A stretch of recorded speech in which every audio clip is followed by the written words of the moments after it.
प्रादेशिक समाचार।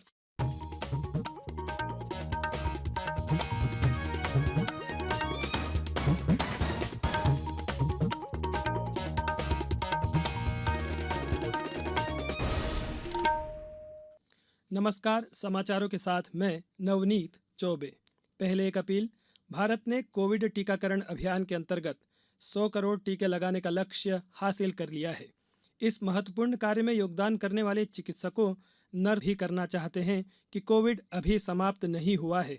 आप सभी से हमारी अपील है कि यथाशीघ्र दोनों टीके लगवाएं और अन्य लोगों को भी टीके लगवाने के लिए प्रेरित करें। विवाह और अन्य समारोहों के दौरान इन 3 आसान उपायों का पालन अवश्य करें। मास्क पहनें, 2 गज की दूरी बनाए रखें, हाथ और चेहरा साफ रखें। कोविड से संबंधित कोई भी जानकारी और मार्गदर्शन के लिए राष्ट्रीय हेल्पलाइन नंबर 011-2397-8046 और 1075 पर संपर्क करें। अब इस बुलेटिन के समाचार। सबसे पहले मुख्य समाचार। राष्ट्रपति रामनाथ कोविंद ने आज राष्ट्रपति भवन में तीसरे रक्षा अलंकरण समारोह में वीरता पुरस्कार प्रदान किए। मध्य प्रदेश के पातालपानी रेलवे स्टेशन का नाम अमर क्रांतिकारी टंट्या भील के नाम पर होगा। इस संबंध में केंद्र को भेजा जाएगा प्रस्ताव। मध्य प्रदेश में नागरिकों को ऊर्जा साक्षर बनाने के लिए ऊर्जा साक्षरता अभियान चलाया जाएगा। कैबिनेट ने लिया निर्णय। और पीवी सिंधु और किदाम्बी श्रीकांत आज से बाली में शुरू हो रहे इंडोनेशिया ओपन बैडमिंटन टूर्नामेंट में भारतीय चुनौती का नेतृत्व कर रहे हैं। अब समाचार विस्तार से। राष्ट्रपति रामनाथ कोविंद ने आज राष्ट्रपति भवन में तीसरे रक्षा अलंकरण समारोह में वीरता पुरस्कार प्रदान किए। लद्दाख में गलवान घाटी में ऑपरेशन स्नो लेपर्ड के दौरान बलिदान देने वाले कर्नल संतोष बाबू को मरणोपरांत महावीर चक्र से सम्मानित किया गया। सूबेदार संजीव कुमार को जम्मू कश्मीर के केरन सेक्टर में ऑपरेशन के लिए मरणोपरांत कीर्ति चक्र दिया गया। इस अभियान में उन्होंने एक आतंकवादी को मार गिराया था और 2 अन्य को घायल कर दिया था। नायब सूबेदार नदुराम सोरेन, हवलदार के पलानी, नायक दीपक सिंह और सिपाही गुरतेज सिंह को गलवान घाटी में उनकी वीरतापूर्ण कार्रवाई के लिए मरणोपरांत वीर चक्र से सम्मानित किया गया। भारतीय वायुसेना प्रमुख एयर चीफ मार्शल विवेक चौधरी को परम विशिष्ट सेवा पदक से नवाजा गया। मुख्यमंत्री शिवराज सिंह चौहान ने कहा है कि 4 दिसंबर को अमर क्रांतिकारी टंट्या भील को श्रद्धा सुमन अर्पित करने के उद्देश्य से पातालपानी में भव्य कार्यक्रम किया जाएगा। मुख्यमंत्री ने कहा कि टंट्या भील की स्मृति को अक्षुण्ण रखने के लिए पातालपानी रेलवे स्टेशन का नाम अमर क्रांतिकारी टंट्या भील रेलवे स्टेशन करने का प्रस्ताव केंद्र शासन को तत्काल भेजा जाएगा। उन्होंने कहा कि टंट्या मामा ने शोषण के विरुद्ध लड़ाई लड़ी और भारत माता को परतंत्रता की बेड़ियों से मुक्त कराने के लिए स्वयं का बलिदान कर दिया। मुख्यमंत्री श्री चौहान ने मंत्रालय में मंत्रिपरिषद की बैठक के पूर्व अपने संबोधन में यह बात कही। मंत्रिपरिषद की बैठक वंदे मातरम गायन के साथ आरंभ हुई।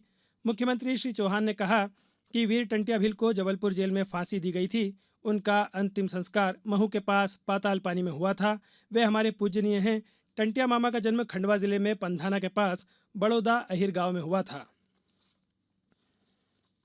केंद्र ने राज्य सरकारों को कर हस्तांतरण की 2 किस्तों के रूप में 95,082 करोड़ रुपए की राशि जारी की है।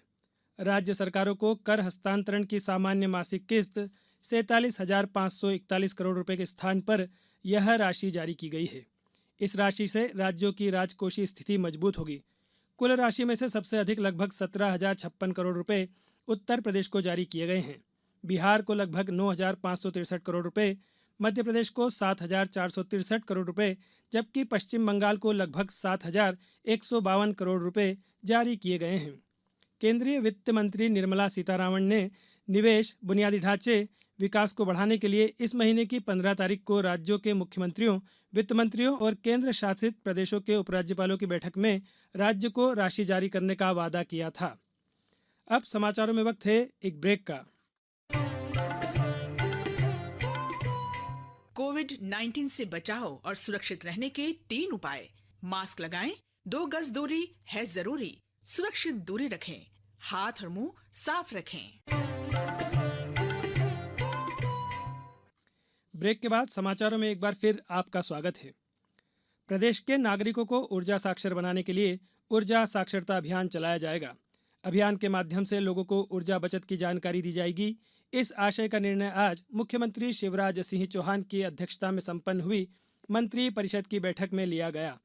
ऊर्जा साक्षरता अभियान में प्रदेश के सभी नागरिकों को समयबद्ध कार्य योजना अनुसार ऊर्जा साक्षर बनाने के प्रयास किए जाएंगे। इसमें जन सामान्य में ऊर्जा के व्यय एवं अपव्यय की समझ विकसित करना, ऊर्जा के पारंपरिक एवं वैकल्पिक साधनों की जानकारी देना एवं उनका पर्यावरण पर प्रभाव की समझ पैदा करना शामिल है। अभियान को एक मिशन के रूप में क्रियान्वित किया जाएगा। पीवी सिंधु और किदाम्बी श्रीकांत आज से बाली में शुरू हो रहे इंडोनेशिया ओपन बैडमिंटन टूर्नामेंट में भारतीय चुनौती का नेतृत्व करेंगे। पिछले सप्ताह इंडोनेशिया मास्टर्स प्रतियोगिता में शामिल सभी भारतीय खिलाड़ी इस प्रतियोगिता में भाग ले रहे हैं। इंडोनेशिया मास्टर्स में सिंधु और श्रीकांत सेमीफाइनल तक पहुंचे थे। आज पुरुष डबल्स के शुरुआती दौर के मैचों में कोरिया के चोई सोलग्यू और किम वान हो ने भारत के एमआर अर्जुन और ध्रुव कपिल की जोड़ी को सीधे सेटों में 22-20, 21-13 से हरा दिया। सिंधु जापान की अया ओहोरी के साथ और किदाम्बी श्रीकांत अपने ही देश के प्रणॉय के साथ होने वाले मैच में अपने अभियान की शुरुआत करेंगे। शुरुआती दौर में बी साई प्रणीत का मुकाबला फ्रांस के तोमा जूनियर पापोव से होगा। लक्ष्य सेन का सामना 2 बार के विश्व चैंपियन केंतो मोमोता और पी कश्यप का सिंगापुर के लोह किन येव से होगा। पुरुष डबल्स में सात्विक साईराज रेंकी रेड्डी और चिराग शेट्टी की जोड़ी को पहले दौर में बाई मिली है। महिला डबल्स में अश्विनी पोनप्पा और एन सिकी रेड्डी का मुकाबला बुल्गारिया की गैब्रिएला स्टोएवा और स्टेफनी स्टोएवा से होगा। अब कुछ समाचार संक्षेप में। रतलाम कलेक्टर कुमार पुरुषोत्तम ने जिले के सभी एसडीएम तथा खंड चिकित्सा अधिकारियों को निर्देशित किया है कि प्रत्येक विकास खंड में प्रतिदिन 3000 वैक्सीनेशन किया जाए।